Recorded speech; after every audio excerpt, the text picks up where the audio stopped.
Good afternoon, everybody. It's Lorraine Alternative Homesteading on October 22nd, 2025. It's just a little after 4 p.m. And let's see, what have the criminals done today? Well, I was going to start this earlier today. Then I went into the CATS building to do a few things, came out. When I got to my laptop, they signed me out of everything. And then when I went to sign back on, I get all these weird error messages from Facebook, even though I haven't been on Facebook in at least a week. And then I get a really negative comment from somebody who joined the my Kentucky Facebook page that I created. I don't know this woman from a hole in the wall, but she spewed all this negative stuff as if she knew something that I didn't know, that had nothing to do with the truth of the matter of my property valuation. So I banned her from the group and removed her comments. Well, I should have hidden it. Well, I can get it back anyway. But yeah, so this is what happens here. And of course, all the phone calls that come in that are spam calls. You know, these are all distractions. They have mapped your brain. They know when you're going to do something, when you're at peace.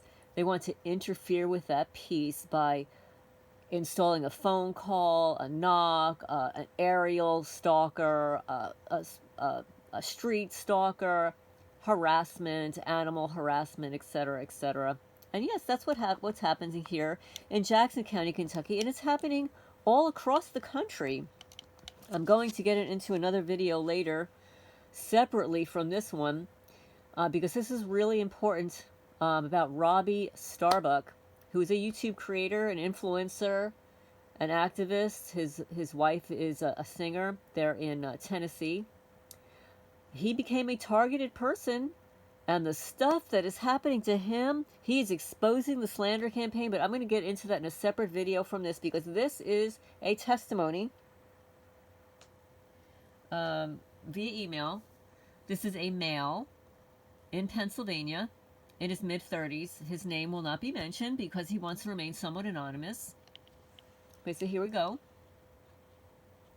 When I was on deployment, OEF 2011-2012, packtica, Afghanistan, I was in the 172nd Infantry Brigade, and we deployed to the same COP that burgdal guy got captured the previous deployment.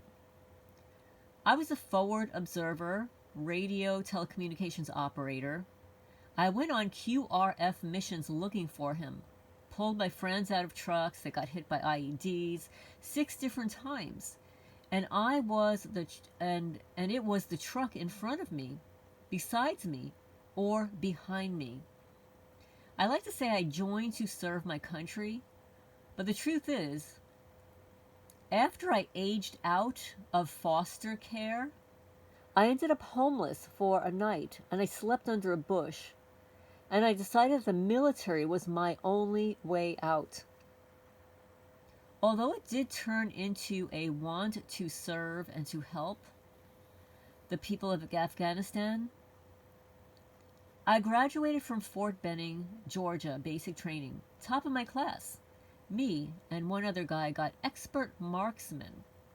My drill sergeant wanted me to change my MOS and go infantry and SF, but he wasn't allowed to tell me exactly what my MOS was.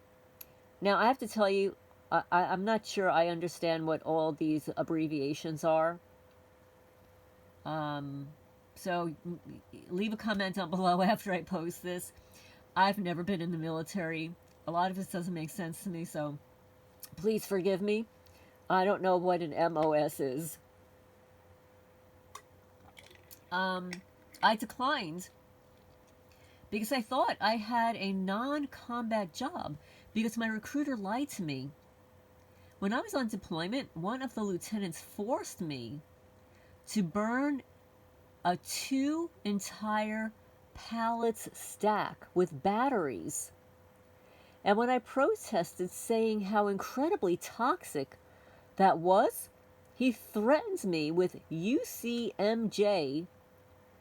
And after that deployment, I got diagnosed with sarcoidosis. and scarring of the lung tissue. Oh my goodness, I am so sorry. I'm actually reading this for the first time because I couldn't read it really well because it was so tiny, so I had to enlarge it. So I'm reading this for the first time. So you had to burn 2 pallets of stacked batteries, and then you were threatened when you protested, and then you were diagnosed with sarcoidosis and scarring of the lung tissue. I now think that was some type of chemical warfare. Later, I helped clean up a massive JP-8 fuel spill that seemed to never have happened, even though I seen an Army Times article about it when I was deployed. 55,000 gallons. It was up to my ankles. I also witnessed a guy planting overpressured AK rounds on mission in hopes that the Taliban would use them as it would blow up their gun in their face. But the truth is, anyone could have used them, and I'm pretty sure that was considered a war crime.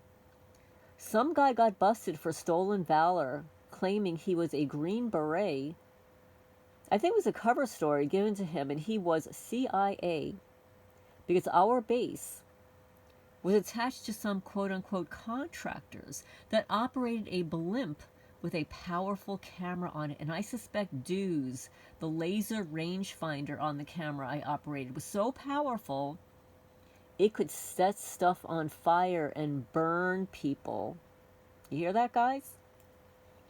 Sometimes I feel like I was a gang stalker on an entire country, looking back every time I came home from work to see my house tossed.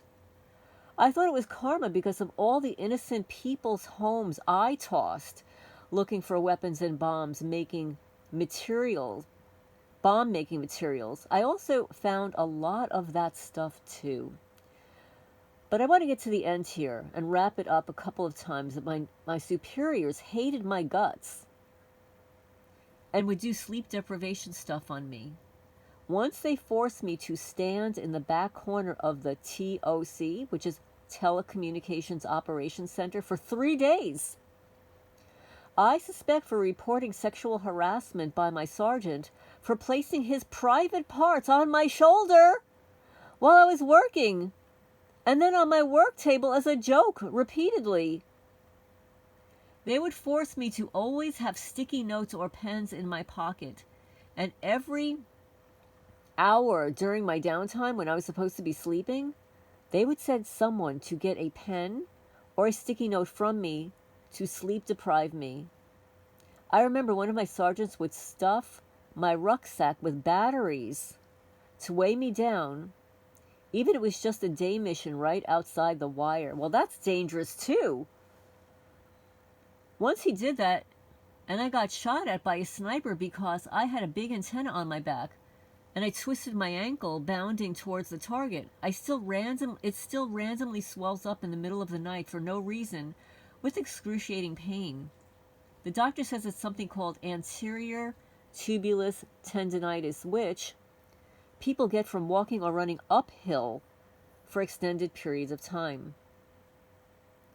I got to about 7 to 8 days before I was scheduled to leave, and I was being really cautious, avoiding people.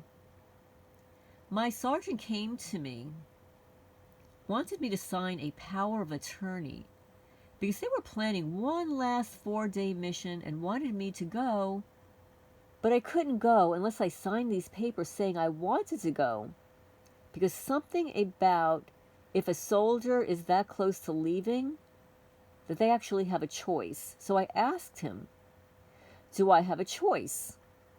And he said yes. And I explained to him that I'd rather not. But they wanted power of attorney so they could pack up my stuff for me so I would be ready when I got back. The mission got back 3 days before I left. They ran into about 4 IEDs. 3 suicide bombers ran up to the trucks and just ended themselves. I really believe they were planning on killing me and filling my casket with heroin, because we had just confiscated 3 burlap sacks full of it a couple of months prior. Also, I think it was their plan all along, because a couple of months before deployment, I got drugged and sexually assaulted by one of our superior teammates that was on guard duty in the barracks. Well, I'm sorry to hear that. That's so traumatic. I also have no memory of the actual assault, but I do remember being tied to the bed. My neighbor's girlfriend said that she heard a commotion, seen my door was cracked open, and seen him doing it. And my sergeants showed up and covered everything up. Something else really weird happened that night. I was inconsolable telling them what happened. And I remember them saying over and over again, "Do you want to feel better?" Then they shoved something sharp up my nose. I heard a couple of hard tinks and everything went black. Years later, I learned what a lobotomy is, and I had a panic attack and a flashback of that incident. I have already reported all of this stuff to the VA, and now every time I get on social media, he adds me, and I swear I heard his name over the radio a couple of months ago getting pulled over by the cops, hoping it was just someone with the same name. Well, I will tell you, this is a horrific, horrific story. Thank you for being brave to share this, and I am so sorry for your pain. This is a nightmare. I hear of things like this happening in the military, but the fact that you were in foster care, you are looking for a way out, you join the military, and you're abused there, threatened, exposed to all of these toxic ingredients, those batteries, violating you, sexually violating you, causing all these injuries. It sounds like a nightmare, and I'm sorry, and I'm sure it's not over for you. I'm sure you're a targeted person, and I feel that when people join the military, because they sign their lives over, literally, they're being paid, room and board and food and all that stuff. They want something back. They don't want you to just fight for something with all the education that they're giving you. They're also experimenting on you. I do believe that. I believe that a lot of people in the military are being covertly experimented on, covertly or overtly. And I'm sorry this happened to you. And I look very forward to the questions and the comments down below. So this is a man in his 30s. He was in Afghanistan. He was deployed there. He lives in Pennsylvania now. He got out of the foster care system. He ended up homeless, slept under a bush, and decided the military was his only way out. Little did he know of the fate that he would have in joining the military. They literally targeted him, committed war crimes against him. Unbelievable. Well, I'm sorry this happened to you. I'm speechless at this point. I'm so disgusted with these stories that I'm hearing. And yeah, my life is sucky too. But the fact that you went into the military to help, want to serve your country. And the truth is, you actually weren't serving you were serving the country. You were serving the military. You weren't serving our country. You were serving the military. And the military, obviously, has different goals, policies, and procedures that most of the general population is completely unaware of. And I hope that you were able to listen in its entirety to the interview of Kay Griggs, former military wife, who was sort of like a whistleblower that her ex-husband high-level military official, was drunk most of the time and kept a diary. And he was sometimes ordered to take people out. With our tax dollars, by the way. Yeah, so the military obviously has a branch within it that orders military guys or girls to take somebody, to get a hit on somebody. So I'm sorry to hear what happened to you. If you remember anything else that you'd like to add to your testimony, I can always add it in the future. But I look forward to all the good people out there leaving a comment down below. If you have been in the military, did you experience these horrific things? I'm remiss to say something about somebody that I knew who's a Marine, but maybe I'll save it for another day.